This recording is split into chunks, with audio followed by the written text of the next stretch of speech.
Dude, 10 million in revenue and 5 million in profits. What the heck? Let's talk about this. How did you do that? How long did it take? Let's talk through this. All right, so I think actually for sure 5 million in profits is understatement, but I don't know how much exactly because I'm not looking at the accounting stuff. But basically, it took us the last 3 years to do it, where basically it happened for the last 2 years with my previous product, CheckoutX. So that's basically the story. I started myself. I started the company, just coded everything, made the whole app from design, product, marketing, customer support, and everything. And then it got first customer that was paying me 5K a month. Then more and more started coming, and basically we didn't have any paid advertising, so we just had to pay for devs, and that was it. So this is how we got to 10 million in revenue, and most of it is in profits. Dang. So 0 to 10 million in revenue in 3 or so years. And did you end up selling the business, it sounds like? No, Shopify banned us. What? So you started an 8-figure business, you scaled it, were breaking in the dough, and you got banned? Yeah, basically. So to give some context on what we were doing, is a custom checkout for Shopify. So if anyone is using Shopify, they know they can't touch the checkout and they cannot change anything. With CheckoutX, you have a one-page checkout. You have a lot of optimizations like autofill on addresses and stuff. And then you have also post-purchase upsells that are really sick and work with all payment methods and stuff. So it was a really great product for everyone that wanted to change the checkout. And there was us and a couple of other solutions, but it was very hard to do it besides us. So it was really great, but at the same time, Shopify's main strategy is around payments because that's the backbone of the e-commerce business, and they want to be kind of your operating system for your store. So for them, the checkout is the centerpiece to their whole company strategy, and they saw us as a parasite. So it wasn't they banned us from without notice. Like we first doing this, we knew that it's gonna be illegal at some point. And they also called us. I spoke with the CEO of Shopify. They offered us to do a post-purchase upsell app and to stop voluntarily. We did not do that, unlike one-click upsell and Carhook. So we went on the pirate side, but we scaled the business a couple of times for one more year. And then eventually they changed their terms of service. And because basically we were making people make private apps, which was okay with the terms of service, but was kind of not okay with the general, like it was a loophole. So for us, the red line was that as long as it's okay with the terms of service, we're gonna do it. And they changed the rules at the beginning of 2020. So then we stopped installations, and some people still do it, or some of our copycats still onboard customers. But for us, it's very important that we ask what people to do is to be okay with the terms of service of Shopify because that's their business, and we want to ask them to break their agreement, basically. Super interesting. So you mentioned price points of like 5K, 10K. Like, where did this product fall? Was it like mid-market? Was it enterprise? Was it SMB? Like, what were people paying? Was it 5,000 a month, 5,000 a year? What did that look like? No, so what we were doing was we were charging you similar to Shopify, a transaction fee plus subscription fee. So people could pay like $39 and 1% of their revenue, or they could pay $200 at 0.5% of the revenue. That was basically around it. So there was people paying us like $39 and nothing more. There was people paying us thousands and thousands of dollars. And in reality, we were making probably 70 or 80% of our revenue from our top 10% of customers, something like that. Dang. So let's talk about the growth. I mean, insane. is your background in marketing, and like what was your thoughts? You rolled this out. Did you ever think it would get to $10 million? Like how did you actually scale it? Let's talk about some tactics on the growth side. Like what did you do? All right. So backstory, I have a little bit of experience with different things, and that's kind of my superpower when it comes to e-commerce tech and Shopify tech. So originally, my career, I've worked as a product designer, like a UI UX designer and web. And then I taught myself how to code a little bit. And then I had a dropshipping store on Shopify. So these are kind of the different aspects of the business that I currently do. So I didn't really, when it comes to CheckoutX, so the way it started is a really funny story. The whole project started in a very funny way. I wanted to make a store for a Bulgarian company, and there was no payment methods available in Bulgaria at that point for Shopify. And I really wanted to do it on Shopify because I wanted to make apps for Shopify. And I got so frustrated with what they were offering that I just rebuilt their whole checkout just in order to use Shopify and to use this payment method that I wanted to use. The store wasn't successful, but I decided, okay, maybe there's other people that need payment methods that are not available on Shopify. And I started doing that. And then I had another app that I used before. And some of the customers, because it was an upselling app as well, some of the customers were asking me about post-purchase upsells. And I already had the checkout. So I just put two and two together and I made a product that was doing that. And this is how I landed my first customer. I was doing $1 million a month, so it was like 5K in revenue for me from day one, which was pretty sick. Yeah. And for me, this was success because this meant I could pay my bills and work on my business. So this was I felt really successful at that point, right? And then what I started doing is just I packaged this as the product. I didn't really do marketing, but what happened was we had two main things that was going for us. So the first one was what I call negative virality. And our product, because it has this cow, purple cow effect. I don't know if you're familiar with the concept of it. Like it has what the fuck effect. If you open a Shopify store and you go on the checkout and the checkout has nothing to do with the Shopify checkout, everybody's frustrated. And what it turned out is most people in e-commerce, like they look at their competitors and they monitor their stores. So when we had this customer doing 1 million a month, there was a lot of people trying to copy him. So they looked at this thing, and it was funny because in the code, they didn't let us put our logo on their checkout, but we put like some small breadcrumbs in the code. So if you open the console, you'll be able to see a link to our website, and this is how we got our first customers, and probably the first 1,000 customers were fueled by this thing. So to recap, so people would go in the store and like I think it's like right click and there's like inspect, and then you can kind of see some of the code on the right hand side. Like you don't have to be super technical, right? Like anyone can kind of do that in marketing, and then see checkout X, and that alone, having one store led to two stores. And now that two stores did it, more stores were doing it. That's essentially how you got your first 1,000 customers.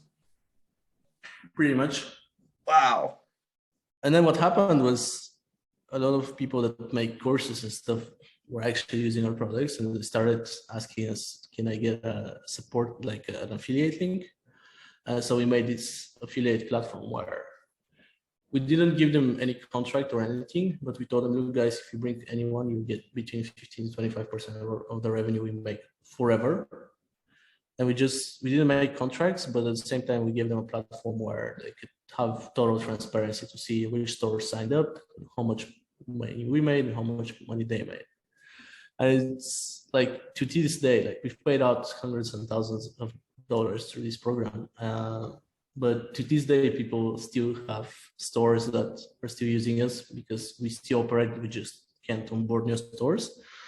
And basically, they keep getting money from us, and we keep making money because they hired someone. And this was the second thing that worked for us and helped us grow.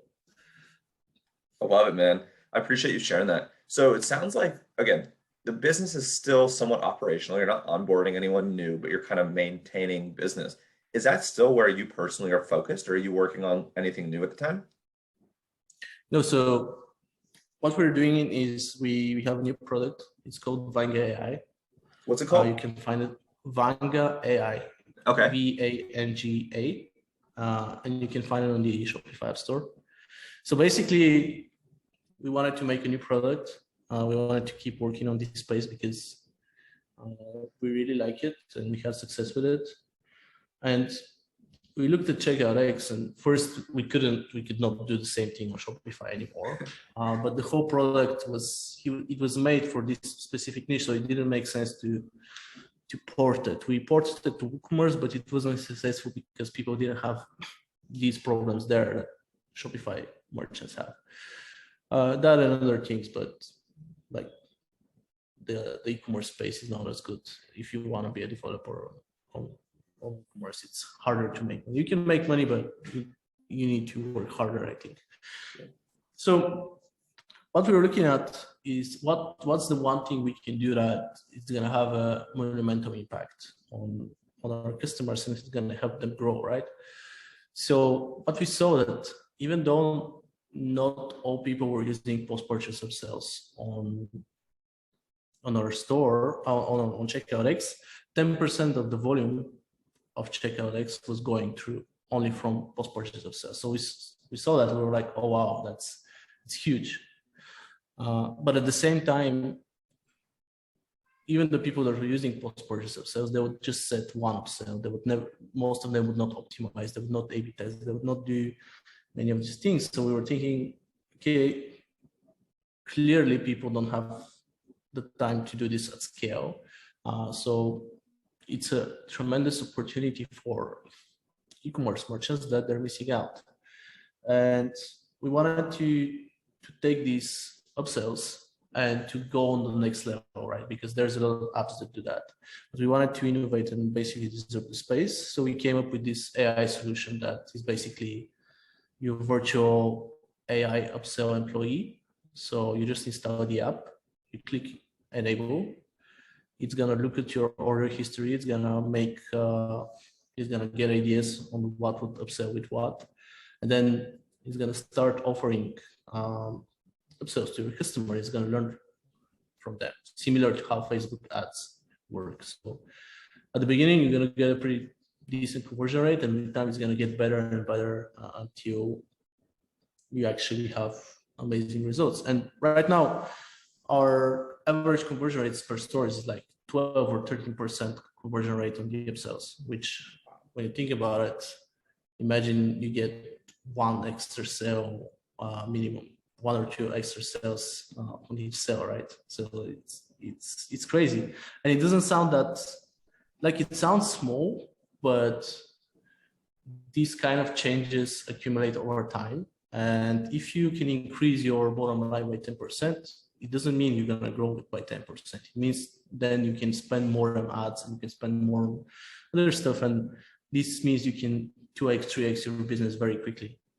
We had on Checkout X, we had this customer who came to us with 100K a month and using post-purchase upsells and changing his price dynamics. He scaled to $1 million a month in 3 months. So this was kind of the big change. And we have this funny story that after that, he sent us a video of a brand new Lamborghini. He told us he bought it with the upsell money. So now we say we help merchants buy Lambos, just as a joke. But yeah. You should run an ad behind that testimonial. Yeah, he didn't let us publish his Lamborghini on the internet, but yeah. He won't let you be a Ty Lopez? Yeah, I mean, I don't know. That's Ty Lopez thing. Like we just joke about it, but it's cool because, again, I'm not saying you should use our app, but if you don't have set up upselling on your store, you're missing out on so much. Yeah, dude, especially, I mean, at the scale you're talking about, if you are doing $100,000 a month, 500,000, $1 million, even if you're doing less, one out of, you're saying about 12%. So that's like one out of every 10 people, right? So if you have 100 people, have 12 or 13 people that are buying something that otherwise wouldn't have, right? Depending on the AOV, it's, $50, $100, more, dude, you're basically getting additional free money that you're leaving on the table. Like, this stuff really adds up. You're basically losing money by not having something. Yeah, exactly. I think it's mandatory these days. And if you look at all these modern businesses, they're all focused around upselling now. Like in general in business, if you look at like airlines or I don't know, car manufacturers, even e-commerce. If you think about, for example, like Amazon, they report that 35% of their revenue is coming from cross-selling. So these kind of things, they're not. I don't think they're optional. This is like fundamental business mechanic that you need to implement in your business if you want to be competitive. Otherwise, you can't just spend more on ads and it's gonna grow. Like the ad spend is just gonna grow. Ads are not gonna get any cheaper. So you need to optimize on your bottom end and the bottom of the funnel. Yeah, dude, couldn't agree more. So with this business, when did you start it? How's it going? And is it the same team? Like, do you share teams now across both businesses, or is this completely separate new team? So basically, what we did, we first started playing with this concept in August. Even in CheckoutX, we were running some tests on the backend. So basically, we started officially on September. We launched the app on October, and we're currently at 550 stores using us. We've generated over $200,000, I think, to 40 right now to our customers already. So we're currently at this stage, and we're currently transitioning out of beta. So basically, we proved that this can make money for our customers, that it works. And now we're at the stage where we're going to be incorporating some kind of billing. We're going to be optimizing our algorithms and all this kind of stuff. In terms of teams, it's the same team behind CheckoutX. We mainly do support on CheckoutX, make sure the app doesn't break and update it, but we're not doing any active development there. Got it. And then the last thing I want to talk about, you kind of briefly mentioned it at the beginning before we started hitting record. So you're in a building right now that was completely renovated, and now it's kind of like a co-working space. And it sounded like you personally are doing the same type of thing, like you're taking old factories or old buildings and kind of renovating them and turning them into workspace. Where did you mention you're doing that? Did you mention you're doing that in Turkey, or where did you say that's happening for you? Yeah, actually, I was talking about the puzzle co-working space in Sofia. I'm not doing it myself. I'm just helping them out to do the same thing in Hungary. But basically, the concept is that people are going to need more and more co-working spaces because they're going to work remotely. And what Puzzle is doing is they're getting old factories, especially post-socialistic factories from like textile and stuff. And what they're doing is just renovating it to the point where it's like both modern and industrial, and bring new life to these kind of old buildings that were forgotten. And this is my personal office where I've been here for the last 3 years, and I'm really excited about Budapest to see how it's going to turn out there. Super cool, man. Well, dude, I appreciate you coming on. I mean, insane growth of going from 0 to 10 million plus, 8 figures in a few years, especially as profitable and as lean as you were. The story of getting kicked off or kind of shut down in some degrees to accepting new customers. I didn't know that there was going to be so many interesting things here. So I appreciate you. Where's the best way that people can either find you or your company's kind of online? So you can find Vanga in the App Store, VANGA. And what you can do is you can find me on Twitter. I'm really newbie at Twitter. I don't know what I'm doing. I don't have any followers, but I'm trying to stay at least read. So you can ping me on Twitter at Letejski as my last name. You can see it in the podcast title. So yeah, that would be the best place, I think. Sweet, man. I'll drop those links below. I appreciate you. Thank you for your time and your wisdom. Thank you. Of course.